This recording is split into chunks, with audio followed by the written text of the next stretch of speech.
Have you ever felt like the world turned its back on you, even the person you trust most? I was drowning in depression, begging him for a little space, and yet, he brought someone else into our home without warning. That moment hit me like a wave, sudden, uncontrollable, leaving me paralyzed in the storm of my own emotions. I could feel the weight of the world pressing down on me before my eyes even opened that morning. The sunlight that filtered through the blinds didn't bring warmth, it was harsh, accusing, cutting through the half-darkness of my bedroom and reminding me, subtly but firmly, that I existed in a world that didn't wait for anyone. I lay there for a long time, staring at the ceiling, tracing the cracks with my eyes, each one a tiny map of the fractures inside my own mind. My phone buzzed. Again and again. I didn't want to pick it up. Not yet, not today. But I knew I had to. He would want to know. He always did. At least he said he did. I had sent him messages the night before, small attempts to reach out, to warn him that I was not okay.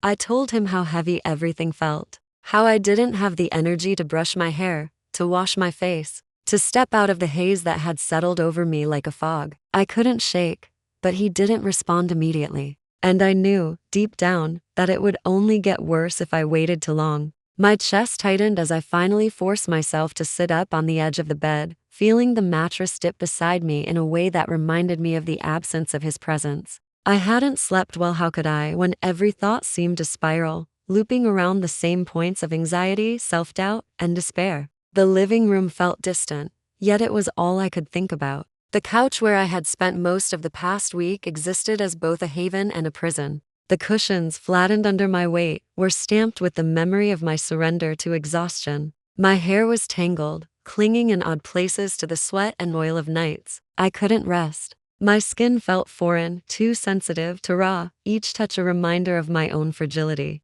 I didn't want anyone to see me like this, yet somehow, I knew that wasn't the point. He needed to know. He always said he needed to know. I sent him another message. Please, just tell me when you're coming home today. I need to know. I can't handle surprises right now. I waited. My thumb hovered over the screen, fidgeting with the phone like it could somehow control time, like it could bend the universe to my fragile will. Minutes stretched into an eternity. I stared at the blank ceiling, the hum of the refrigerator, the distant sound of cars outside. All of it felt magnified. Invasive, accusing. The sunlight shifted slightly, the room growing warmer but not comforting. I finally made my way to the couch, dragging my body as if each limb were weighted with cement. I sank into the cushions, curling slightly, and let my head rest against the armrest. The texture was familiar, comforting in a physical way that nothing else could touch. I closed my eyes and tried to breathe, slow, deliberate, grounding myself, but my mind refused to obey. It raced with questions. What if he doesn't understand? What if he comes home with someone else? What if I can't handle it? I thought back to previous days, when even small gestures had become sources of anxiety. He would come home from work with plans to cheer me up, dragging friends into my fragile mental space without asking, thinking their presence would fix what was broken inside me. But nothing could fix this. Not now. Not ever. I remembered the last time. A small innocent gesture from him bringing a friend over unexpectedly had left me curled in my room, trembling, begging for the privacy and safety that my own home should have offered. He had insisted it was harmless, that they only wanted to comfort me, and yet, the very act of ignoring my pleas made my blood run cold. I had felt erased, invisible, as if my emotions were trivial to the world, and here I was again. The same scenario looming in my mind like a storm cloud I couldn't escape. I ran a hand through my hair, feeling the knots and tangles, the clumps that stuck together from days without proper care. My reflection in the small hallway mirror caught my eye, and I flinched. I didn't recognize this person. She looked tired, hollowed out, trapped in a skin that felt too tight and too heavy. And yet, she was me. She had always been me, in one form or another. My phone buzzed again. I glanced at it with a mixture of hope and dread. It was him. Not a message he was on his way home. I felt a tightening in my stomach, a nervous flutter that bordered on panic. I needed to prepare myself, but how could I? My body was heavy, my thoughts scattered. The very idea of standing, of brushing my hair, of splashing water on my face, felt monumental. And yet, the anticipation of his arrival demanded it. Minutes passed. I couldn't hear the sound of the door, yet every creak in the floorboards outside made my heart lurch. I tried to steady my breathing, to convince myself that I could manage, that I could face this. And then suddenly there was a sound that made my chest drop into my stomach. The door opened. Not just him. Someone else was with him. I froze. The weight of my own body, already heavy with depression, felt like it was being pressed into the couch. I wanted to move, to speak, to scream, but my voice caught somewhere deep in my throat. I felt exposed, naked, vulnerable in ways I couldn't articulate. My heart raced, my palms sweated, and my mind blinked. The hallway light cast shadows across the room, and I saw them step inside, him, smiling, and a friend, someone I barely knew, right behind him. Their presence was like a cold hand on my chest, squeezing until I couldn't breathe. I wanted to scream. I wanted to tell them both to leave. I wanted to vanish, but I didn't move. I was stuck in a liminal space between shock and despair, between anger and the unbearable vulnerability of being truly seen at the worst possible moment. And then, in a burst of motion I couldn't fully control, I bolted. I ran to my room, slamming the door behind me, the sound echoing through the house. Their voices followed me, raised and confused, trying to reach me, trying to explain, trying to justify. But their words were incomprehensible. All I could hear was the thunderous roar of my own heart, the echo of betrayal and fear inside the walls of my skull. I collapsed onto the bed, curled in on myself, trembling. My hands covered my face. I wanted to disappear. I wanted the world to disappear. All I could do was whisper through the quaking of my lips, "Please, just go."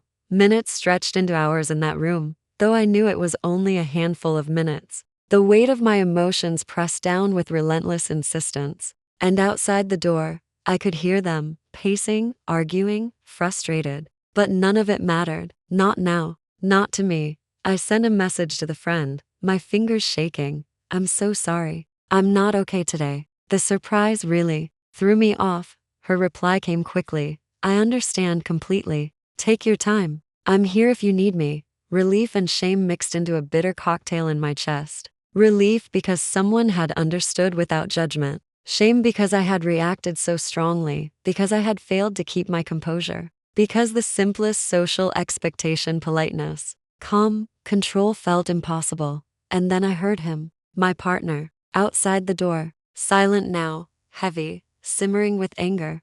I didn't know what to say, what to do. I didn't know if words could repair the damage, or if silence would only widen the gap. I could only lie there, feeling every heartbeat, every tremor, every pang of emotion. I couldn't control and wait. I realized in that quiet agony that this was the world I lived in now. A world where my feelings mattered only as long as they fit into someone else's expectations. A world where care came with conditions I couldn't meet. A world where love felt suffocating, invasive, and fragile all at once. And yet, I still hoped. Somehow, I still hoped that he would see me, not the idealized, composed version of me, but the broken, trembling, exhausted human who just wanted to be acknowledged. Because even in the depths of depression, even in the moments when the world seemed unbearable, that hope, tiny, fragile, almost laughable, was all I had left. The sound of the front door opening had already carved a hollow space inside me. I had braced myself for him alone, for the quiet acknowledgement of my fragile state. But when the second figure stepped through, someone I barely knew, smiling,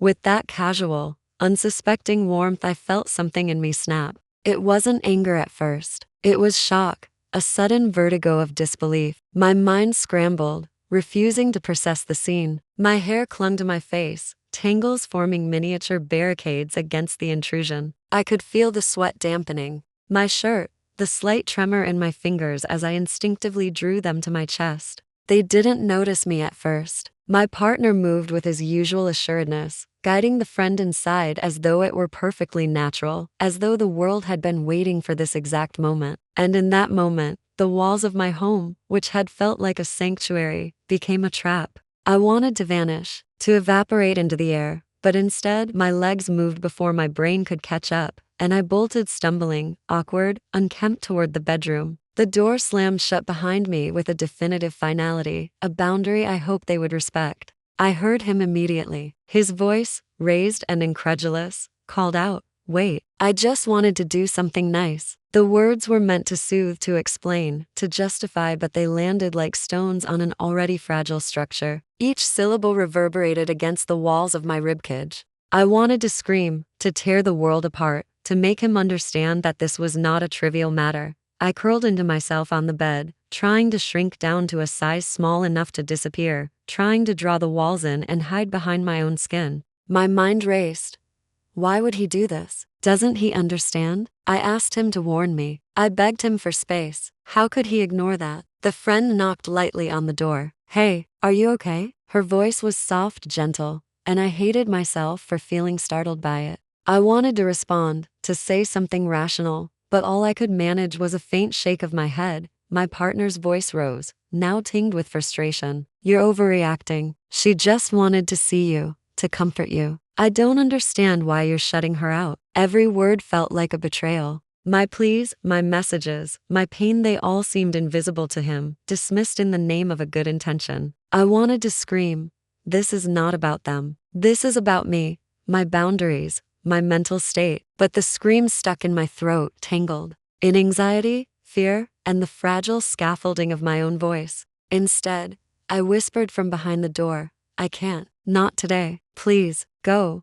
The friend hesitated, her understanding evident in her silence. Okay, I understand. I'll leave. Her footsteps retreated, and for a brief moment, silence returned. And then he pounded on the door. You can't just lock yourself away. You're overreacting. She was just trying to help. The rage, the incomprehension, and the pain collided inside me. I felt a tear slide down my cheek, unchecked, unnoticed, irrelevant. My voice finally found a thread of courage. I told you, I'm not okay. I asked you to warn me. I asked for space, and you didn't listen. The door shook under his hands. This is ridiculous. You're shutting out everyone who cares about you. But it wasn't ridiculous. It wasn't trivial. I could feel the raw edges of my mental state fraying further under the pressure, my heart pounding as my body trembled. The world outside my door, my partner's intentions, even the friend's kindness, they all became unbearable, intrusive, violating the fragile equilibrium I had been desperately clinging to. I pressed my palms against my ears, wishing the sound would disappear, wishing the room itself would swallow me whole. And somewhere in the chaos of my own thoughts, I realized that this was more than just a single moment of anger or frustration. This was a culmination, a pattern, a constant feeling of being unseen, unheard, and overlooked, magnified now, explosive, undeniable. Minutes stretched, dragging their weight across the room. I could hear him pacing outside, his footsteps uneven, restless, impatient. He wanted an explanation, a resolution, but there was none I could provide, not without sacrificing some piece of my own reality. I sank further into the bed, curling into a ball as if my body could form a shield. My breathing became shallow, uneven, punctuated with sobs that I tried to stifle. Every thump of my heart felt like a drumbeat in an empty hole, loud, insistent, accusing. I sent him a message, hands shaking violently. I'm not okay. I can't handle this today. Please, give me space. No immediate reply came. The silence was oppressive, yet in it, I found a small measure of relief. At least for now, no one was physically intruding upon my fragile bubble. At least for now, I could breathe without the immediate presence of their expectations. I knew he would be angry. I knew he would feel frustrated, perhaps even hurt. But in that moment, all that mattered was survival, my survival within the mind I could barely control, within a body I could barely manage. And as the minutes ticked by, stretching toward what felt like eternity, I let myself collapse fully into the bed, embracing the solitude, however temporary. My tears soaked the pillow, my hair clung to my damp cheeks, my body quivering. And for the first time that day, I allowed myself to simply exist, without pretense, without explanation, without apology, simply existing in the fragile bubble of my own mind. The door rattled again, louder this time. He wasn't knocking, he was pounding, as if trying to batter down the fragile boundary I had built for myself.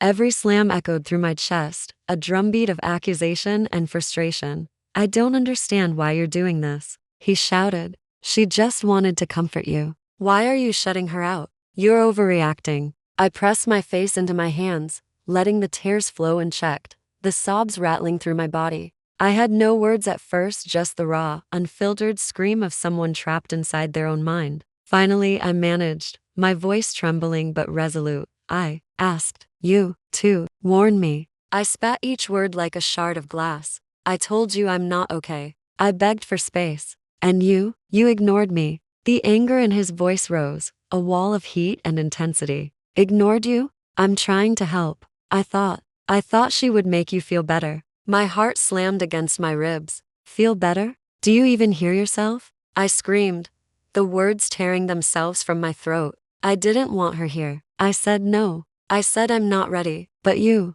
brought her in anyway. The silence that followed was almost worse than the yelling. His heavy breathing seeped under the door, vibrating through the walls. I could hear the tension coiled in his muscles, the anger that built like a storm cloud ready to break. And I realized, he wasn't just frustrated with the situation, he was frustrated with me. Frustrated that I didn't respond the way he wanted me to. I don't understand why you're making this so hard, he said finally, voice sharp, clipped. A friend came to support you, and instead of appreciating it, you lock yourself away. You're impossible. Impossible. The word hit me like a punch to the gut. Impossible for him. Impossible for anyone. Impossible for the world that demanded I function, comply, pretend to be okay when inside I was unraveling.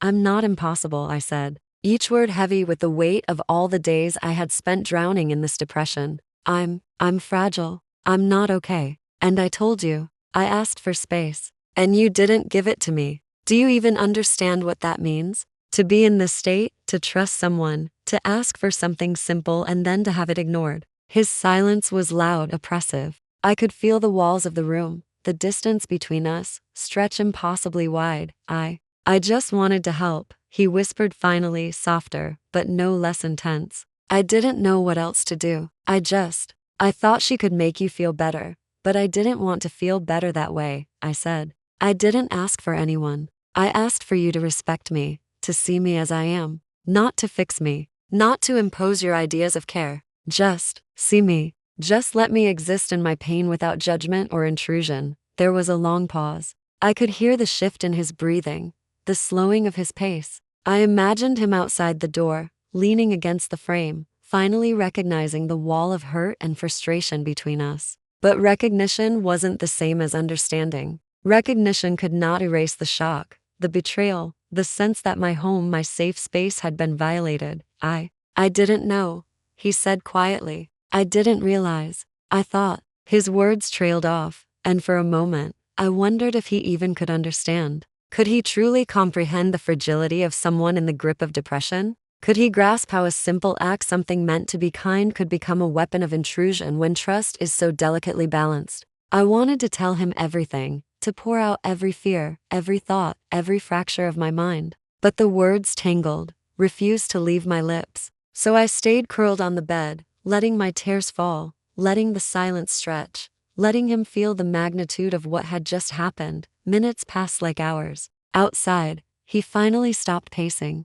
I could hear him shifting, settling, maybe reflecting, maybe just simmering. And in that pause, I felt a tiny shift inside myself. Not relief, not resolution, but recognition that this confrontation, messy, painful, explosive, was necessary. It had to happen. Because if I kept shutting down, if I kept pretending that everything was fine, nothing would ever change. I whispered finally, voice small but steady. I need you to listen. Not to argue, not to defend, not to fix. Just listen. There was a long silence. Then the faintest nod against the door. Then, okay, I'm listening.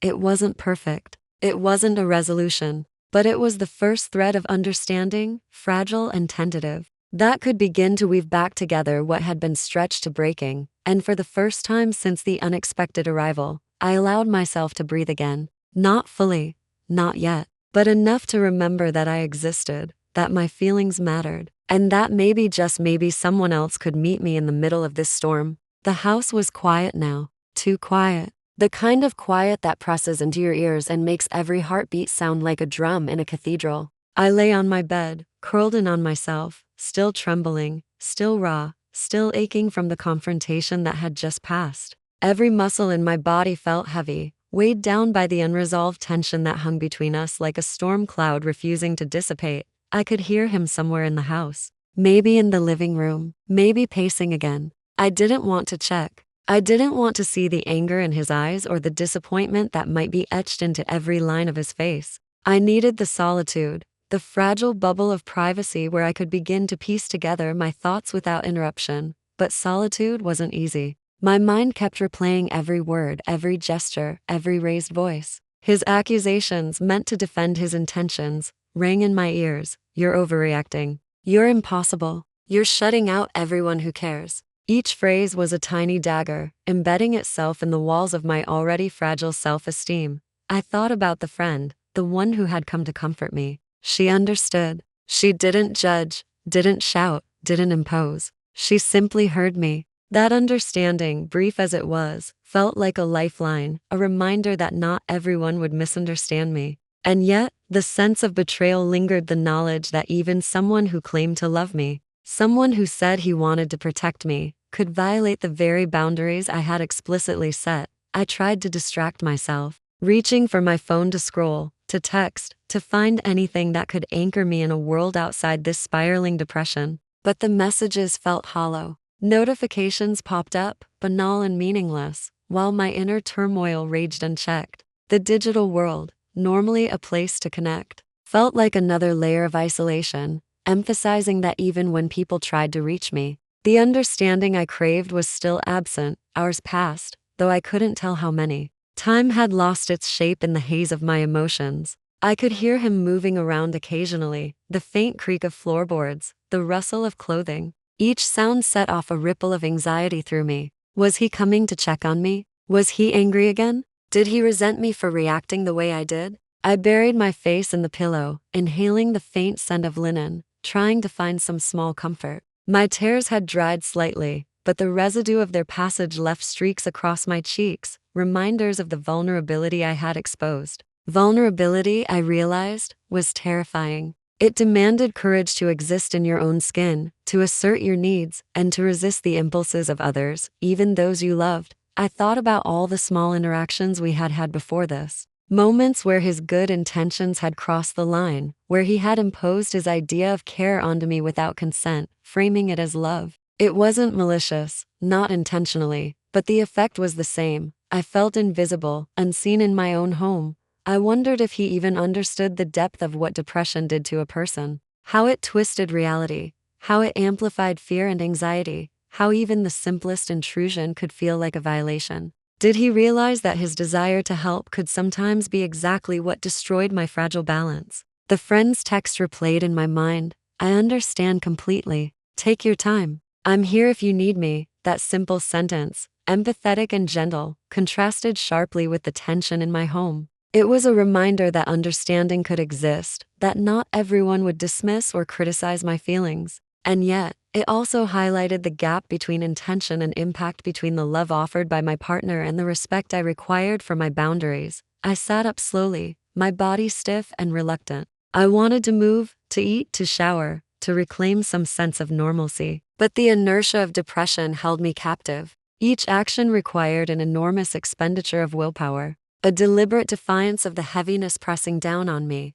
I thought about speaking to him again, trying to bridge the silence, to explain without triggering another argument. But words felt inadequate. They always did. Nothing I said could fully convey the suffocating combination of fear, vulnerability, and betrayal I had just experienced. So I stayed in the bedroom. The door closed, the world outside reduced to muffled sounds and shadows. I allowed myself to exist in the aftermath, to process the anger, the hurt, the loneliness. I acknowledged the fear that came with being misunderstood, the despair of having your needs overlooked, and the quiet hope that maybe eventually, understanding could follow. And yet, even in that solitude, I felt the isolation more sharply than ever. Not just from him, not just from the friend who had left, but from a world that seemed incapable of fully witnessing the interior life of someone struggling with depression. The weight of loneliness pressed down, heavier than any physical burden, reminding me that survival often meant enduring the absence of comprehension. I curled back into the bed, hugging myself, rocking gently in an attempt to soothe the storm inside. I whispered to no one, not expecting an answer. I am here. I am real. I exist. Even if no one sees the full extent of my pain, the house remained silent, oppressive, yet it was the only sanctuary left for me now. Outside, life continued. Cars passed, neighbors chatted, a bird called somewhere distant. But inside, I was suspended in this fragile bubble of emotion, alone with my thoughts, my grief, my resilience. I realized then that isolation could be both a punishment and a necessity. It was painful, suffocating, and terrifying, but it was also a space to regroup, to breathe, to reclaim a small piece of agency in a world that so often felt uncontrollable. And as the hours stretched on, I allowed myself a tentative hope that tomorrow, perhaps, would be a day where I could step out of this isolation, where I could be seen without judgment, heard without frustration, and loved without intrusion. But for tonight, the aftermath demanded solitude. The confrontation had left its mark, and I needed time to stitch the pieces of myself back together, to prepare for the fragile act of navigating a world that didn't always respect my boundaries, even when those boundaries were born of necessity. Night had settled over the house, thick and heavy, pressing against the windows and walls, as if the darkness itself was aware of the tension that lingered inside. I sat on the edge of the bed, legs tucked under me, staring at the muted glow of my phone. The messages had stopped. The knocks, the raised voices, the pounding on the door, they had all faded into silence. And in that silence, I was left with nothing but my thoughts, my feelings, and the fragile remnants of my own resolve.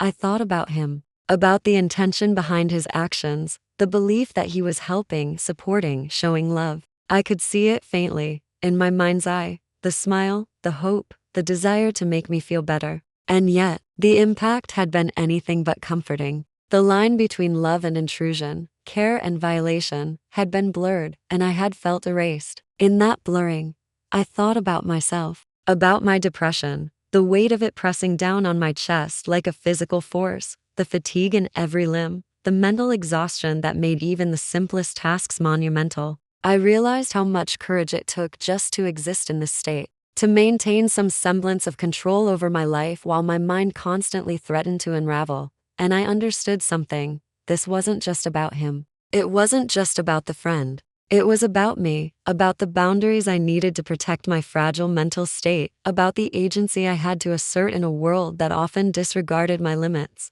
I had to trust myself, trust my instincts, and honor my needs, even if it meant conflict, even if it meant anger, even if it meant loneliness. I picked up my phone again, scrolling aimlessly, avoiding notifications, avoiding contact. I felt a pang of guilt. He would probably be waiting for some kind of reconciliation, some acknowledgement, some indication that everything was okay now. But the truth was, it wasn't okay, not yet, and perhaps it never would be, not in the way he imagined it would be. I closed my eyes and thought about tomorrow, about waking up, about facing him, about finding the courage to speak my truth again. I wondered if he would finally understand, if he could meet me in the middle of this fragile space where my feelings and his intentions collided, or if I would have to navigate this alone, carving out my own sense of stability in a world that often refused to pause for my fragility. I realized that hope was not the same as certainty. Hope was fragile. Hope was tenuous.